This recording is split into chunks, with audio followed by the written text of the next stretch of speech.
Assalamualaikum warahmatullahi wabarakatuh. Nama saya Lutfi Arif Ferdian dengan NPM 231705196. Di sini saya akan membahas tentang reduksi DFA. Untuk referensi, saya mendapatkan PPT dari PPT Arsip Materi Kuliah tahun lalu. Jadi, eh, mungkin untuk penjelasan reduksi DFA saya bisa cari ke GPT. Reduksi DFA itu adalah proses untuk menyederhanakan sebuah DFA tanpa mengubah bahasa yang diterimanya.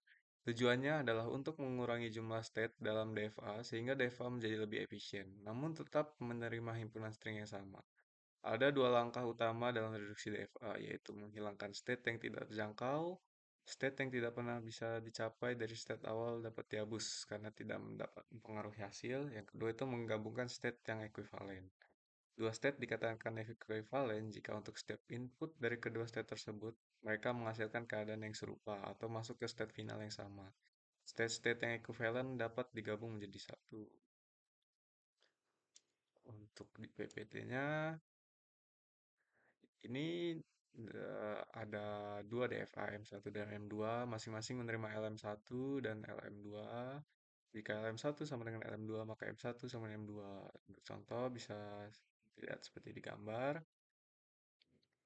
Dan prinsip reduksi DFA itu memisahkan state yang dapat dibedakan, distinguishable, dengan yang tidak dapat dibedakan, indistinguishable.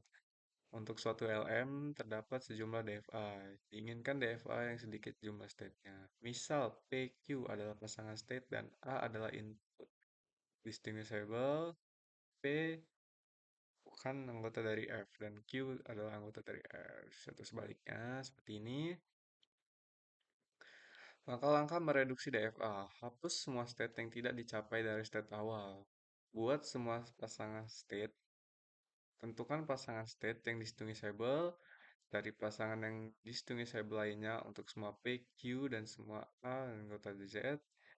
Dan jika P, A, Q, A distinguishable, maka P, Q distinguishable. Pisahkan state-state yang distinguishable dan indistinguishable.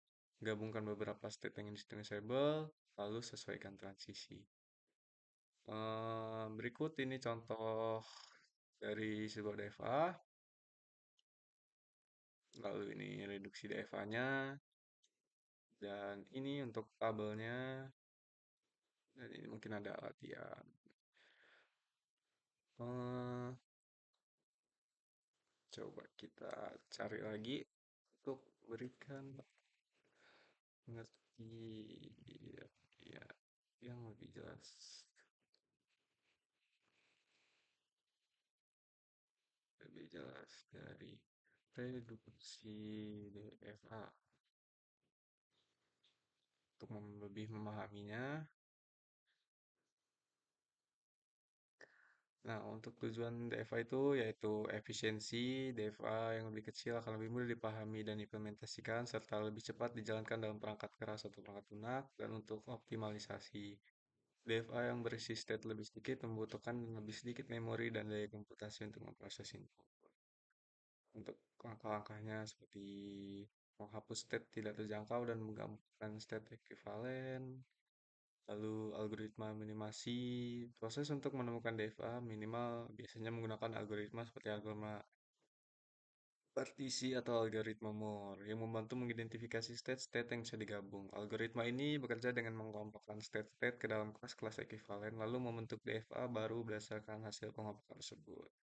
Hasil akhir setelah melalui proses reduksi, DFA yang dihasilkan adalah DFA minimal yang memiliki jumlah state terkecil namun masih menerima bahasa yang sama dengan DFA semula. Ini adalah DFA yang paling optimal untuk suatu bahasa.